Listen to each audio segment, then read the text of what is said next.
Man United 2, Spurs 0. Lads, it's only Tottenham. It's only Tottenham. And finally, I have to say, we've finally beaten that judge where they're a bit of a bogey team.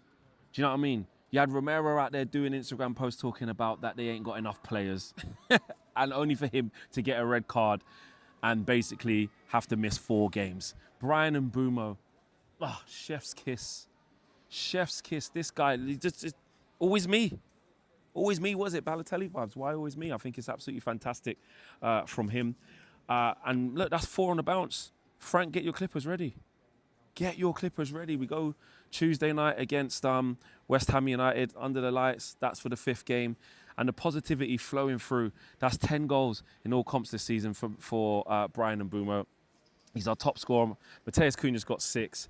And Brian and Bumo just knows where the back of the net is. Didn't even catch it that clean. But there's been a lot made about set pieces and what's going on with set pieces. But I tell you what, we deserve some credit because are we the set piece kings? Are we the set piece kings? It's not just Arsenal. It's not. We've been scoring from our fair share of set pieces. And I have to say today, Kobbie Mainoo, mate.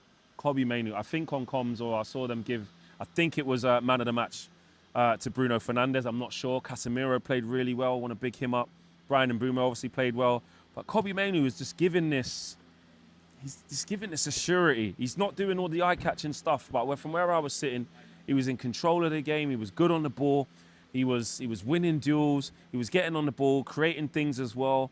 And I just really liked his performance, man. He's starting to just get into his own. And yes, it's not goals and assists. That's not what you're always going to get from Kobbie, but you're going to get that fluidity. He can take the ball in tight spaces. He understands where to be. He understands what to do, and he's got a calmness about him.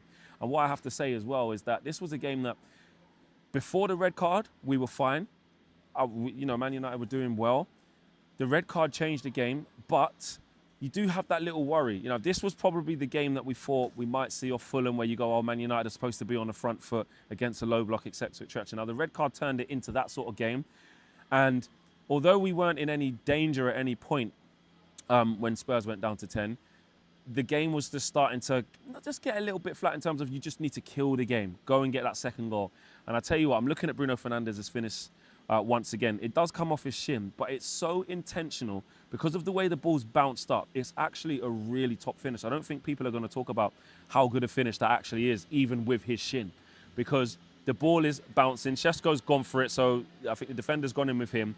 It bounces up at his shin, and he just guides it into the far corner past Vicario. It's excellent. Archie Gray doesn't check his shoulder. Listen, he's not a proper right back. That's what happens. But Bruno Fernandes just shows the quality and the magic in those type of moments. That's why he's so important to Manchester United. That's why anybody doubting his quality and anybody doubting just how good he is just doesn't get it. They just don't get it. He's always showing up. He's always putting numbers on the board, and he's always contributing. And then as the game opened up after that, he tried a Rabona before that. He's trying to, get assists with Mazraoui. He's trying to express himself because he knows that the game's there. It could have been more. Benjamin Šeško come off the bench right near the end. He had a really good opportunity to basically just take a touch, really. Take a touch and then finish quite easily. But he didn't really know where he was and went for a pretty tame header. But as far as it could go, right, that was a very professional, workmanlike performance. And it wasn't just because of the 10 men. Like I said before that, Man United were doing the right things, attacking the spaces in the right way, playing the game in the right manner. And I keep saying it, Michael Carrick hasn't reinvented the wheel. This is basics what we're doing, guys. This is basics what we're doing. But the basics are working. The confidence is flowing through the team. The energy is flowing through the team, and the belief is flowing through the team. So I have to say, if we carry on like this, I don't see why we can't keep skyrocketing up the table. We've done our job today, which is fantastic. City play Liverpool tomorrow. Hopefully that's a draw. And, we can get a little bit of a gap between ourselves and Liverpool. And go on, so on and so forth. It's just so refreshing. Look, I predicted we'd win this game. But going into these games and just knowing that we're going to be on the front foot, knowing that we're going to create chances. And I'm looking at Mainoo and Casemiro together as a pivot. They've been absolutely outstanding. Casemiro, another one today, flying into tackles, getting shots on target. He stung Vicario's hand from about 30 yards. I think he had a header that Vicario had to tip over as well.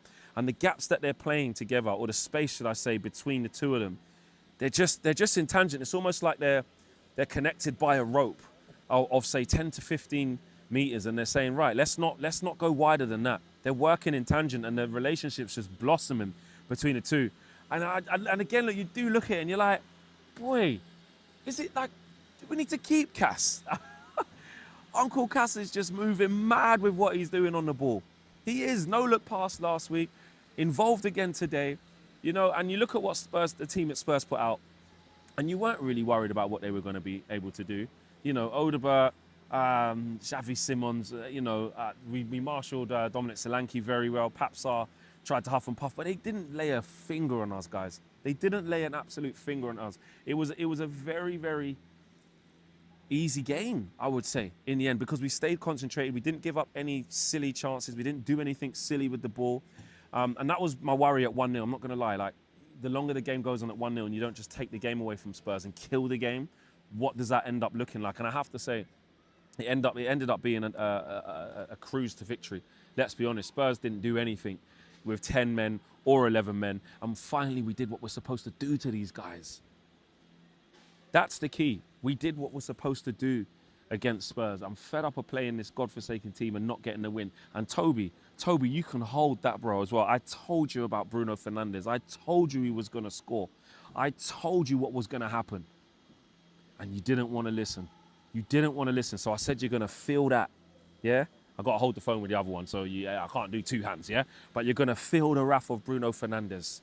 And that's what he did. He got the assist before the assist from Kobbie Mainoo for a great set piece, and then he puts the ball into the bottom corner to kill the game and to kill your afternoon, Tobes. You can hold that, bro, yeah? Because I'm fed up of telling people about Bruno Fernandes, man, trying to tell me about some James Maddison, bro. What's he smoking, bro? James Maddison, bro. I don't want to hear that guy's name ever again. It's all about Bruno Fernandes. Bruno Fernandes to the goddamn world, yeah? That's what he's on. But Michael Carrick, listen, we keep going. We keep going, man. We just keep looking up. Don't look down. Keep winning games. Keep being confident. Keep that belief throughout the team. And I love the fact that Michael Carrick's not making any changes to the team. You know, we're going to keep, he's going to keep putting out that same 11. Unless someone picks up an injury, he's going to keep putting out that same 11. You know, they're looking confident and they're doing what they need to do. So long may it continue. Every single game going into it going, do you know what? I think we got this. We've actually got this. We're going to win this game. And it's just, honestly, I just can't believe the turnaround. 4 out of 4. I'm enjoying going to games again. I'm enjoying watching us. I'm watching us with anticipation. I'm watching us with excitement. And it's not perfect. Like I said, we're not bopping teams off the park. And we did see some difficulties in terms of knowing the team that we're not yet. You know, they had the 10 men. They sat off. It wasn't chances galore. We were doing okay, keeping a decent tempo and keeping a fairly calm situation, quite calm. But overall, we've got levels to go. But I'm just enjoying it. Just enjoy it. Man United 2, Spurs now. Come on, boys.